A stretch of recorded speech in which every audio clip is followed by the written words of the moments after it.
So like we were saying, people were out of touch with their food, but since COVID happened, people were starting to be like, all right, where the hell's my food? Why aren't these restaurants open? Why isn't this hotel serving me food? Like every place that needed food was getting shut down. And that had a massive effect on the economy as a whole, agriculture economy, everything. And it really, if you sit back and really think about it, agriculture, plays a huge part in a lot of jobs, a lot of businesses, and a big part of the economy. And when the restaurants shut down, the hotels shut down, there's no expos happening, there's no parties happening, there's no sports happening.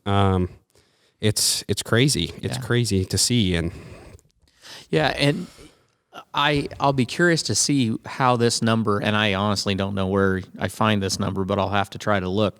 I know that like 2 years ago, so traditionally in the past, obviously people have spent more money on buying groceries at the grocery store than they have on eating out. But like I think about 2 years ago was the first time that number had switched to where per capita Americans spent more money on eating out than they did on groceries.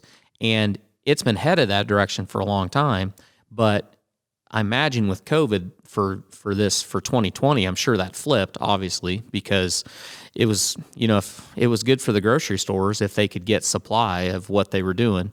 But, the ag economy in the United States, that's going to come back as far as the service side, the restaurants reopening, and that trend of people eating out, it's going to go that way. Right. And it's as a convenience for humans. That's it just is. And we have Chick-fil-A now, and we don't have crappy fast food restaurants back in the 60s. I mean, I don't know how many fast food restaurants did you have back in the 40s and 50s and 60s? I don't know. Compared to today. And like you have a freaking fast food restaurant on every corner you go. So I don't know. They just try to lure you in. Chick-fil-A. Chick-fil-A.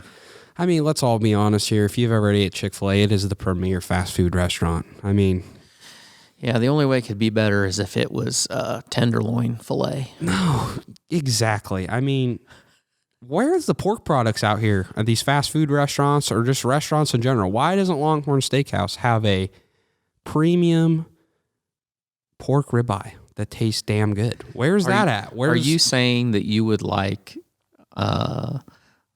the Tuscan Moon to go show everybody else in America how to cook a pork ribeye? Yes. If you are ever in Southeast Iowa and you're in Kelowna, Iowa, go to the Tuscan Moon and order yourself a pork ribeye with garlic mash, cabbage with bacon, and some side of marsala sauce. The marsala sauce. You can thank me later, but that is the best cut of pork that I've ate besides barbecue, outside of the barbecue, in my life. It is... If they had that at Longhorn Steakhouse or Texas Roadhouse, it would be 50-50 every time I walk in there. If I'm getting the pork ribeye, if I'm getting a prime rib or just regular ribeye, because it's that good.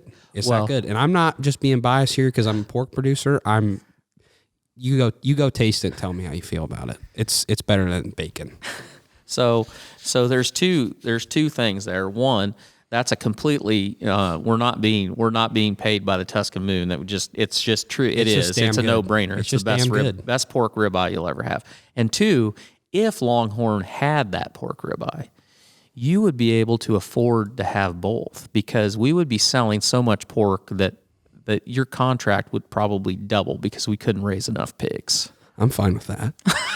It's a win-win on my part. So why choose? I know. Just get the 6 ounce. Oh, let's just get 2. We'll get the 8 ounce and the 8 ounce. There you go.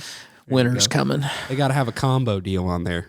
There you go. Spring's here, but winter's coming, so you got to keep that winter weight on. There you go. That should be it right there.